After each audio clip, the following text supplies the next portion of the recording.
Une relation avec l'évangile, c'est une relation vraie, vivante. C'est une relation, un dialogue avec Dieu qui va grandir, s'épanouir, nous élever. Jésus nous sort de notre zone de confort, de notre immobilisme. Il nous bouscule pour aller de l'avant. L'évangile nous donne une volonté forte de se tourner vers l'autre, de partager. L'évangile crée en nous un dynamisme, c'est un véritable dialogue. La parole est vivante, nous rend vivants et donne un sens profond à notre existence. Notre regard est vrai, libre. On est prêt à aimer, être aimé. On choisit de servir l'humain, le prochain, se faire serviteur tel notre modèle Jésus. On ne se l'impose pas, l'évangile crée en nous le désir puissant de servir. L'évangile effectue en nous un chamboulement fort, puissant, un chamboulement intérieur profond. On sort de nos habitudes, de nos enfermements. On est boosté par l'écriture. On est poussé à être en mouvement. L'inconnu, l'étranger qui est à l'extérieur de nos murs nous fait plus peur. On tend les oreilles pour voir, savoir s'il y a des gens qui sont disponibles pour écouter la parole. Qui peut avoir part à la parole du Christ? Qui Dieu veut-il me faire rencontrer aujourd'hui? L'Évangile a donné un sens à notre vie.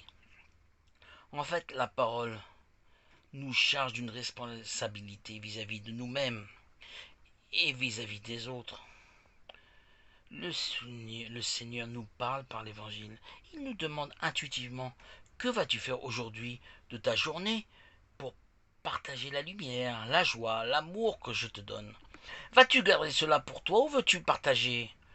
Oui, oui, Seigneur, je veux transmettre ton cœur plein d'amour à l'humanité tout entière. Tu m'as accueilli par ta parole. La transmettre fait ma joie. Je suis un relais, un témoin de ton amour. Seigneur, tu as eu pitié de moi, tu as écouté mes souffrances, tu as vu mes blessures profondes. Tu es aujourd'hui mon socle, mon espérance, mes fondations nouvelles. L'évangile me donne le goût, la saveur qui est le service de partager. Ne pas rester dans son enfermement, fenêtre, porte close, psychique et physique. L'évangile souffle sur nous, ouvre toutes les fenêtres, les cloisons que nous avons érigées, les portes que nous avons fermées à double tour. Un désir fort d'échange se fait sentir.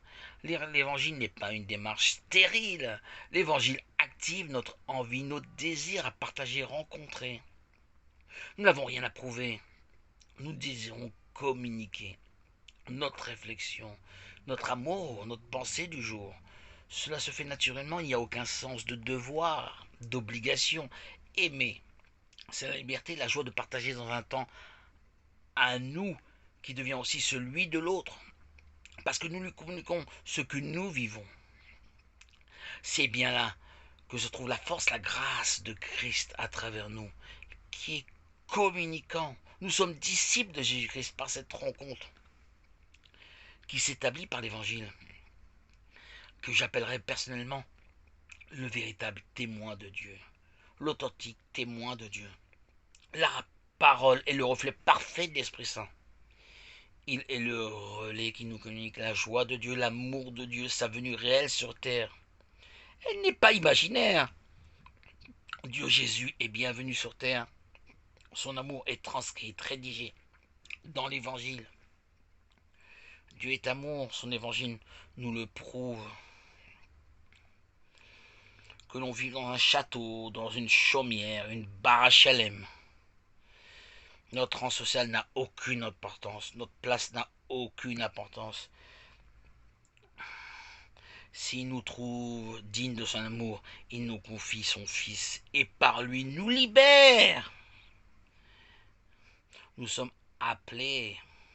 L'Évangile crée en nous, autour de nous, des liens invisibles. Que l'on soit emmuré dans notre tête comme dans une forteresse, tout s'écroule devant l'amour de Dieu qui nous pousse à partager, échanger, rencontrer. Toutes les traditions, coutumes inutiles sont jetées aux orties. Dieu est là, sans aucune manière. Son amour triomphe de nous, au-delà de toutes les règles humaines et vaines, des restrictions qui bouffent, étouffent ce que j'appelle la double peine. L'injustice pour ceux qui veulent s'approcher de Dieu et rencontrer des règles qui les confinent, l'enferment, émoussent leur désir de servir Dieu. Ils se sentent accablés. Beaucoup de fidèles désertent leur fraîcheur, leur pureté, leur ayant été arrachés, ôtés. Ils repartent dépouillés de leur aspiration à servir Dieu. Beaucoup ont déserté les bancs. Leur liberté leur a été arrachée, plombée par les règles, les lois, les obligations, les restrictions. On ne les revoit plus. On ne sait même plus ce qu'ils sont devenus. Beaucoup ne remettent pas en question l'ordre établi. Ils se complaisent dans ce qui paraît être une normalité. Leur soumission m'émerveille. J'ai connu cette situation pendant de nombreuses années. Dieu Jésus m'a tendu la main. Je me suis échappé en prenant l'oxygène, en allant visiter les endroits, les lieux de culte chrétiens. À Paris, il y a des endroits sublimes à visiter. Je m'imprégnais de la paix des lieux où j'allais.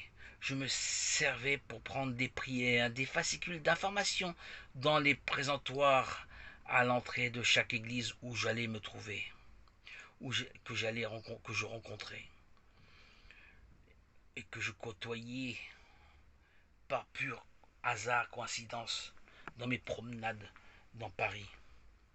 Je mettais ces fascicules dans ma poche et je apprenais certaines prières par cœur pour garder ma fidélité à Jésus. Certaines de ces prières qui étaient merveilleuses à mes yeux, comme celle de Charles de Foucault et d'autres saintes que j'apprenais. Je répétais ces prières, certaines d'entre elles sur mon chemin en allant à la synagogue. Tout ceci me sauvegardait. Mon engagement secret à l'évangile a payé. Aujourd'hui, j'ai renoncé à toutes ces prières apprises par cœur, car Jésus, tu es venu à moi. Mes tourments sont dissous, tu m'as libéré. J'ai connu par mon baptême la joie de l'Esprit Saint qui s'est révélée, inscrite, posée dans ma chair.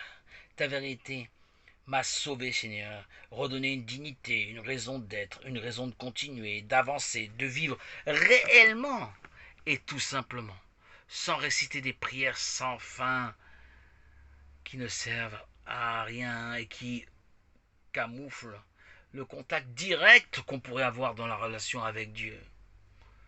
Ton humanité, ton amour en mon cœur, Seigneur Jésus, m'a libéré, a libéré mon esprit. Je me sépare de tous ces dogmes, rites, récitations, prières apprises sans fin, et je te parle comme si je parlais à un ami, à un confident, et je retrouve dans cette relation un amour sans pareil, un délice sans pareil, au-delà des prières, des intercessions avec des saints. Oh Seigneur Jésus, une relation avec toi est la plus belle relation, c'est sublime. La vérité nous rend libres, a dit saint Paul. Voilà, je confirme dans mon histoire personnelle cette parole de saint Paul. Jésus, pendant toutes ces années, tu as été mon espérance. Je ne me suis pas trompé.